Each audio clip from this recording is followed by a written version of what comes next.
Look at this dog, now back to me. Now back to this dog, now back to me. Sadly, I am not this dog, but if you've played this game by now, I wouldn't need this dog. Look down, back up, what do you see? It's a spoiler warning. Anything is possible when you've already played the game. I'm on a Temmie.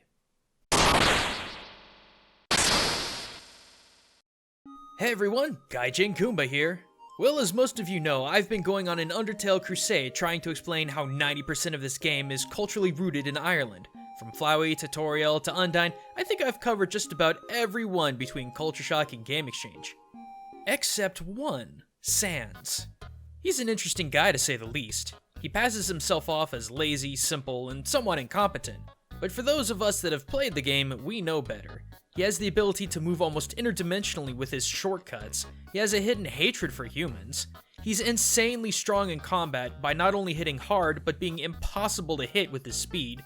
And no matter what run you're on, Sans is there to judge your actions and execute you, if necessary, according to your transgressions. And that eye, that one glowing eye, is a haunting image accompanied by his overwhelming fighting capabilities.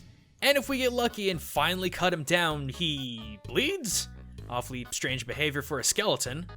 So why am I telling you all this? Well, dear theorists, Sans, in all of the complex fan theories that surround him, is actually something very simple but very ancient.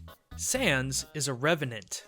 Taken from the Latin word meaning returning or come back, revenants are very old, fairly complex undead, being somewhere between a vampire and a zombie.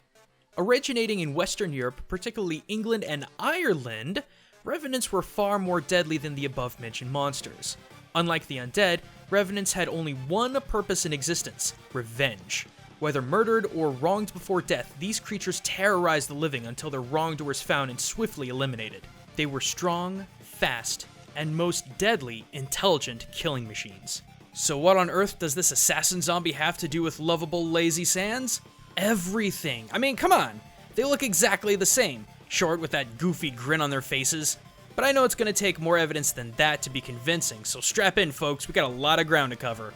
First, let's talk about the serious side of Sans. It's very obvious he hates humans, saying things like, "You'd be dead where you stand," had he not promised Toriel to protect any human that passes.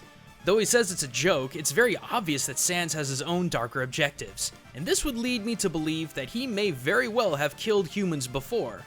Revenants? Absolutely no different. While they are undead with one focus, revenge, folk stories have told how they would terrorize humanity until they found their wrongdoer. They may not be mindless shamblers, but they have no love for humans and will actively attack them with the intent to kill. Next, let's talk about Sans' fighting capability. The dude hits hard. Like, really hard. He's the toughest fight in the game and the strongest monster in Undertale. But just because he's strong doesn't mean he's slow. In fact, he's so fast, the only time you can land a hit on him is if he's sleeping. These are two other factors that make revenants so terrifying in old Western European lore. They weren't mindless, stupid shamblers. They moved faster and hit harder than when they were alive. Now, the reason why revenants were so much faster and stronger and smarter than other undead comes from the fact that unlike shambling zombies or skeletons who have a mock soul, revenants were brought back with the same soul that departed their body.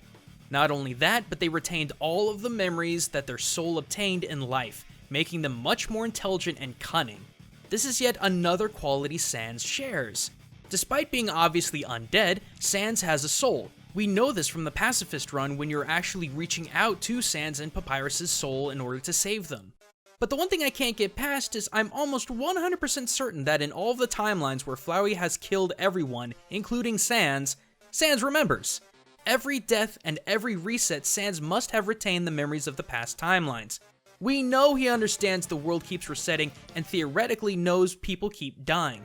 It's not like with a reset he would forget resets exist. In fact, when you think about it, maybe the reason he wants to kill the player character in the first place is because in a past timeline he knows the player was committing genocide against all the other monsters and ready and willing to enact his vengeance, but only if he absolutely had to.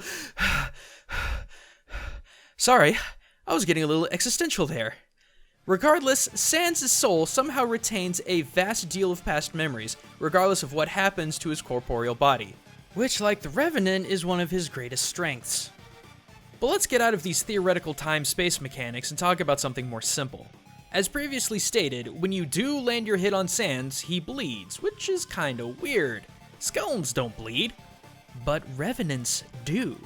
In the Historia Rerum Angelicarium by William of Newburgh, we learn that revenants are not only super powerful undead, but they were also vampiric. In the book, a corpse of a revenant was found swollen and, quote, suffused with blood. Now, what's the one and only thing we ever see Sans eat? Or should I say drink? Yeah, ketchup. Or is it really ketchup? Is it blood? Either way, it could very easily be symbolic to blood. This would explain not only why Sans is being rather swollen and stout himself, but also his ability to bleed when cut. To those saying that Sans still couldn't bleed because he's skeletal, well, that's another interesting thing about revenants. They could still have all of their flesh, be nothing but bones, or anywhere in between. Simply put, Sans could be a revenant whose only component of flesh and blood is his torso. But let's talk about that glowing eye of his. This is the greatest link between Sans and revenants. Like I said, revenants were brought back from death with one objective: revenge. But what you may not know is that something very special happens when the revenant finds their target. Their eyes will glow as they fixate on their wrongdoer. And when is the one and only time we see Sans do this?